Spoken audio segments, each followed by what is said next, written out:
தந்தை மகன் தூய ஆவியின் பெயராலே ஆமேன். லூக்கா எழுதின நற்செய்தியிலிருந்து வாசகம் அதிகாரம் 2 இறை வசனங்கள் 36 முதல் 40 முடிய. ஆசேர் குலத்தைச் சேர்ந்த பானுவேலின் மகளாகிய அன்னா என்னும் இறைவாக்கினர் ஒருவர் இருந்தார். அவர் வயது முதிர்ந்தவர்.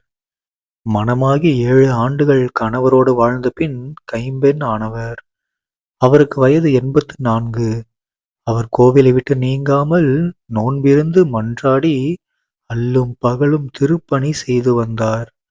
அவரும் அந்நேரத்தில் அங்கு வந்து கடவுளை புகழ்ந்து எருசலேமின் மீட்புக்காக காத்திருந்த எல்லாரிடமும் அக்குழந்தையைப் பற்றி பேசினார். ஆண்டவருடைய திருச்சட்டப்படி எல்லாவற்றையும் செய்து முடித்த பின்பு அவர்கள் கலிலேயாவில் உள்ள தங்கள் ஊராகிய நாசரேத்துக்கு திரும்பிச் சென்றார்கள்.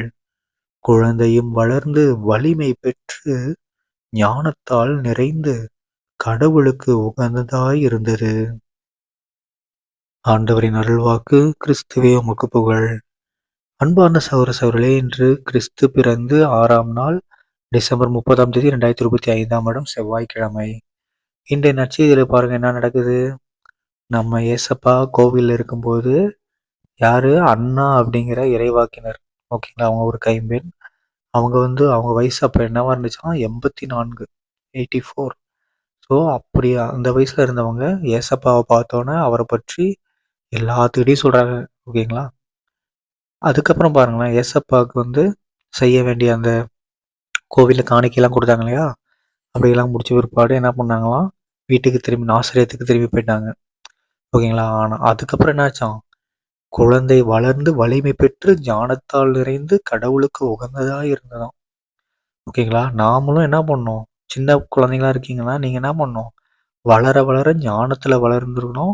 அப்படி ஞானத்தில் வளரும்போது கடவுளுக்கு உகந்ததாக மாறணும், ஓகேங்களா. ஆனால் நம்மள நிறைய பேர் என்ன பண்ணுறோம், கொஞ்சம் அறிவு வந்துட்டா கடவுளை விட்டுட்டு என் அறிவு தான் முக்கியம், என்னால் எல்லாம் முடியும், கடவுள் எனக்கு தேவையில்லை அப்படின்ட்டு கடவுளுக்கு உகந்ததாக இல்லாமல் நம்ம மாறிடுறோம், கொஞ்சம் அறிவு வந்தாலே.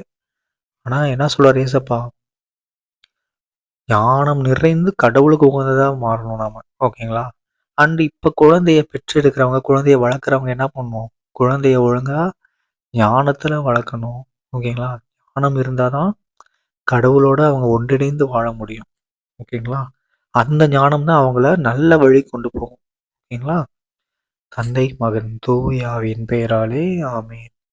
இயேசுவுக்கே புகழ், இயேசுவுக்கே நன்றி, மரியே வாழ்க, இயேசுவின் ரத்தம் ஜெயம், அல்லேலூயா, பிரைஸ் த லார்ட்.